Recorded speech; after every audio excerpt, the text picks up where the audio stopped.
আসসালামু আলাইকুম everyone, welcome back to my channel. আজকের পর্বে তৈরি করে দেখাবো সুজির মধ্যে একটি ডিম দিয়ে অসম্ভব মজার একটি নাস্তার রেসিপি। নাস্তাটা তৈরি করার জন্য আমি চুলায় একটা প্যান বসিয়েছি আর প্যানে দিয়ে দিয়েছি 1 টেবিল চামচ পরিমাণ রান্নার তেল আর দিয়ে দিয়েছি 1/4 চা চামচ পরিমাণ আস্ত জিরা। এখন এই জিরাটাকে আমি 1 মিনিট সময় ধরে ভেজে নিব। আর এর সাথে আমি এখন অ্যাড করে দিচ্ছি 1 কাপ পরিমাণ সুজি।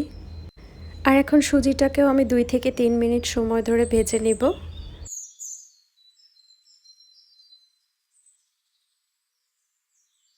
আর ভেজে নেওয়ার এ পর্যায়ে অ্যাড করে দিচ্ছি 1/4 চা চামচ পরিমাণ লবণ।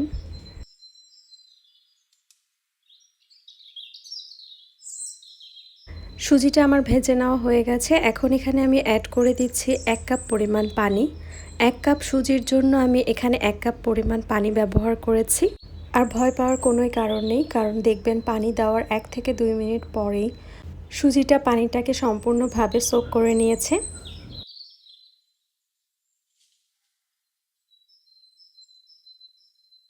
আর এ পর্যায়ে সুজিটা সিদ্ধ করে নেওয়া হয়ে গেছে। এখন এটাকে আমি চুলা থেকে নামিয়ে একটু ঠান্ডা করে নেব। আর ঠান্ডা হয়ে গেলে আমি এই সুজিটাকে কিছুক্ষণ মধ্যে একটা সফট ডো তৈরি করে নিব। আর এ পর্যায়ে আমার ডোটা মথে নেওয়া হয়ে গেছে। আমি এখন এটাকে একটা সাইডে রেখে দিচ্ছি আর চলে যাচ্ছি নাস্তা তৈরির বাকি প্রিপারেশনে। আমি এখানে একটা মাঝারি সাইজের আলুকে সিদ্ধ করে নিয়েছি। আর এখন এর ভিতরে অ্যাড করে দিচ্ছি 1/4 চা চামচ পরিমাণ লবণ, আগে থেকে টেলে রাখা 3টি শুকনো মরিচ আর দিয়ে দিচ্ছি 2 টেবিল চামচ পরিমাণ ধনেপাতা কুচি, দিয়ে দিচ্ছি 1 টেবিল চামচ পরিমাণ পেঁয়াজ কুচি, সাথে দিয়ে দিচ্ছি 1/4 চা চামচ পরিমাণ চাট মশলা, সাথে দিয়ে দিচ্ছি 1/4 চা চামচ পরিমাণ শুকনো মরিচের গুঁড়া। এখন সব কিছু খুব ভালোভাবে মিশিয়ে নিতে হবে।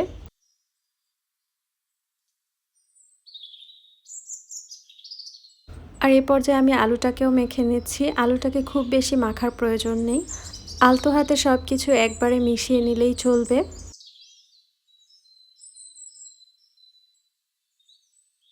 আর এই পর্যায়ে আমার আলুটাকে মেখে নেওয়া হয়ে গেছে। এখন এখান থেকে আমি ছোট ছোট বল তৈরি করে নিব।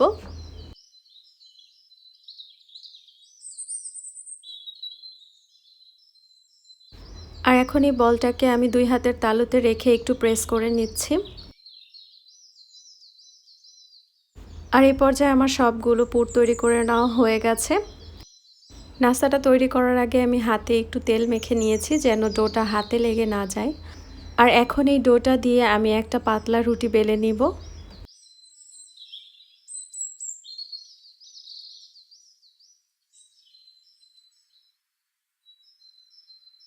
আর এই পর্যায়ে আমার রুটিটা বেলে নেওয়া হয়ে গেছে। এখন একটা কুকি কাটারের সাহায্যে আমি ছোট ছোট রুটি কেটে নিচ্ছি।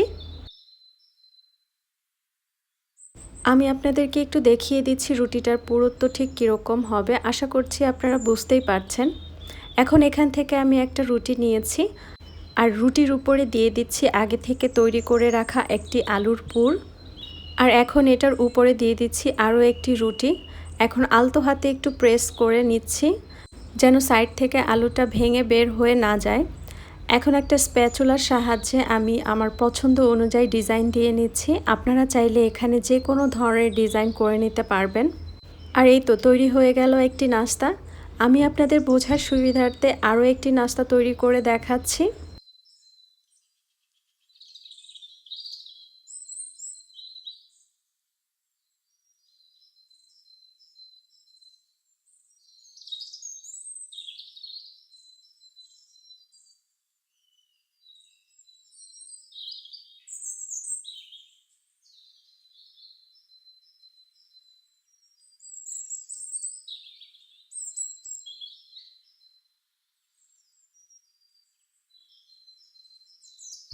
আর এই একইভাবে আমি সবগুলো নাস্তা তৈরি করে নিয়েছি। এখন চলে যাচ্ছি এই নাস্তাগুলো ভেজে নেওয়ার জন্য।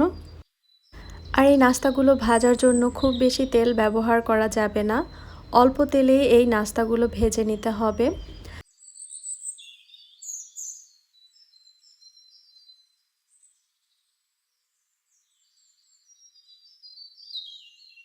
চুলার আঁচটাকে মিডিয়াম টু লোয়ের মাঝামাঝিতে রেখে নাস্তাগুলোকে গোল্ডেন কালার করে ভেজে নিতে হবে।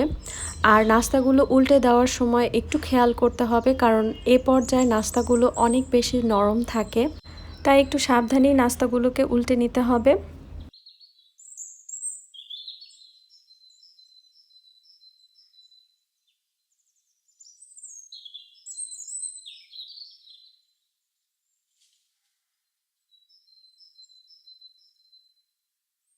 আর এই পর্যায়ে আমার নাস্তাগুলো ভেজে নেওয়া হয়ে গেছে। এখন আমি এগুলোকে তেল ছেঁকে তুলে নিচ্ছি। দেখলেন তো কত সহজে আর কত অল্প সময়ে এই নাস্তাটা তৈরি করা যায়। আপনারা চাইলে বাচ্চাদের টিফিনে এই নাস্তাটা তৈরি করে নিতে পারেন, দেখবেন বাচ্চারা অনেক বেশি পছন্দ করবে।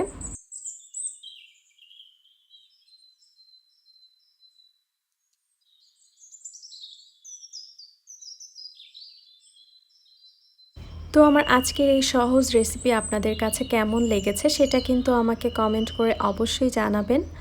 আর আমার রেসিপিটি যদি আপনাদের কাছে ভালো লেগে থাকে তাহলে আমার ভিডিওতে অবশ্যই একটি লাইক দিবেন এবং এরকম সহজ রেসিপি পাওয়ার জন্য আমার চ্যানেলটিকে সাবস্ক্রাইব করে দিবেন। পাশে থাকা বেল বাটনটি ক্লিক করে দিবেন যেন পরবর্তী ভিডিও নোটিফিকেশন আপনার কাছে পৌঁছে যায়।